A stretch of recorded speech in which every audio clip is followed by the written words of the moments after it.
Ngerasa nggak sih kalau sekarang lagi banyak masalah di lingkungan sekitar kita? Misalnya, kita sebagai pejalan kaki ngerasa nggak nyaman banget buat lalu lalang di jalanan karena jalanan yang kotor, banyak pedagang kaki lima mangkal sembarangan, lalu lintas semrawut, ditambah lagi polusi udara dari berbagai transportasi. Yang lebih parah lagi, kalau lagi mampir di kota orang, terus nggak tahu arah, bisa nyasar. Gimana enggak, papan informasi di jalanan kadang minim banget. Gak mau kan kita terus ada di lingkungan yang gak beraturan, kacau dan gak aman? Gimana cara ngubahnya? Nah, kita butuh yang namanya penataan untuk membuat wilayah atau kota seperti yang kita inginkan. Yang paling penting dalam menata ruang yang berkualitas harus mengacu pada tahapan pengaturan, pembinaan, pelaksanaan, dan pengawasan. Semua kegiatan itu udah ada di dalam sistem penataan ruang. Apa sih sistem penataan ruang itu? Bayangin kamu lagi berdiri di tengah kamar. Perhatikan bagian sudut terpojok di kamar. Di situ adalah titik yang akan membentuk ruang kamarmu. Lalu di luar kamar ada ruang-ruang lainnya yang membentuk deretan ruang. Kemudian kita sebut wilayah rumah. Suatu ruang pasti memiliki ciri-ciri yang cukup jelas, yaitu berfungsi sebagai wadah, pengarah, pembatas, pencipta suasana, dan pembentuk perilaku. Ruang di bumi ini terbatas, tapi jumlahnya relatif tetap. Masalahnya, jumlah manusia dan aktivitasnya terus berkembang secara pesat. Padahal, ruang di bumi kan bukan cuma untuk manusia. Makanya, kita perlu bikin penataan ruang untuk menjamin kualitas ruang wilayah supaya terjaga keberlanjutannya demi peningkatan kesejahteraan masyarakat dan mewujudkan bangsa yang berkeadilan sosial.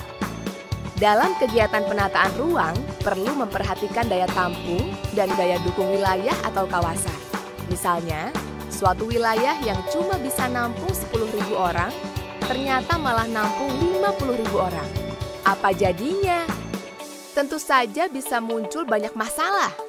Mulai dari alih fungsi lahan yang nggak terkendali, kualitas lingkungan makin menurun, permukiman kumuh, bencana, sampai global warming. Makanya, mulai sekarang ayo kita pahami gimana sih cara mewujudkan penataan ruang yang berkualitas. Penataan ruang yang berkualitas itu, pertama, harus mampu melindungi keamanan individu.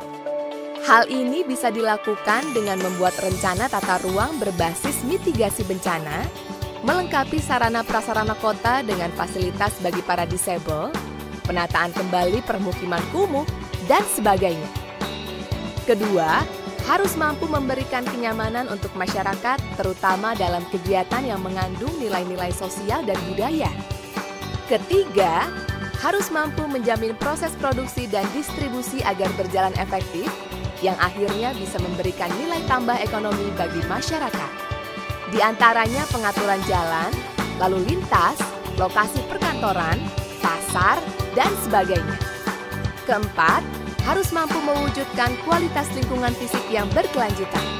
Misalnya, penanaman mangrove untuk menjaga ekosistem pesisir pantai.